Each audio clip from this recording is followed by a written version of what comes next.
So today we're going to be going over how to do a single arm pull down. You can use a band, or if you're going to a gym and have access to a cable machine, you can use that as well.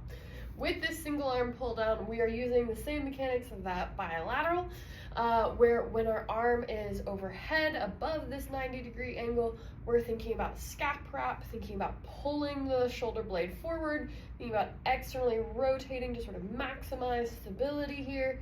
And then when you break this 90-degree angle across at the subduction, you're thinking about pulling that shoulder blade down and back as you bring your elbow to your hip. I recommend sort of keeping everything tight, maximum at this sort of 45-degree angle.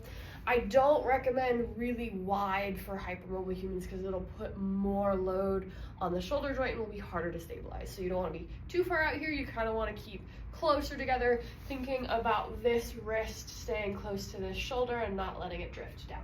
So you're going to anchor your band high, use a grip that you prefer. And so you're going to be thinking about the scap wrap, overhead, feeling that engagement. You don't need to over engage and fully externally rotate and have the elbow forward. You just want to make sure that you're being mindful there. And then I'm thinking about that scap wrap, and then when I reach this 90 degrees, I can start thinking about shoulder blade down and back as I then bring the band to my shoulder. So you can see how much movement my shoulder blade is going through. Here's the bottom of it at the bottom versus here's how far forward it is at the top. So there's a ton of shoulder blade engagement. Try not to lean back too much. That'll create some fun little mechanics in the deltoid.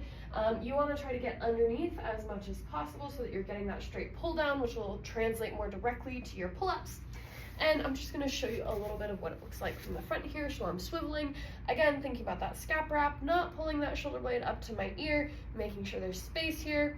And then I'm pulling down, keeping that elbow to my ribs, not letting the hand drift in, maintaining that angle, keeping that shoulder blade down until this angle, and then reaching up. And this way we can work on making sure that our lats are engaging, and we can sort of separate one side versus the other. So if you find one side really engaging during your pull-ups or your bilateral lat pull downs, this single arm version is a great option.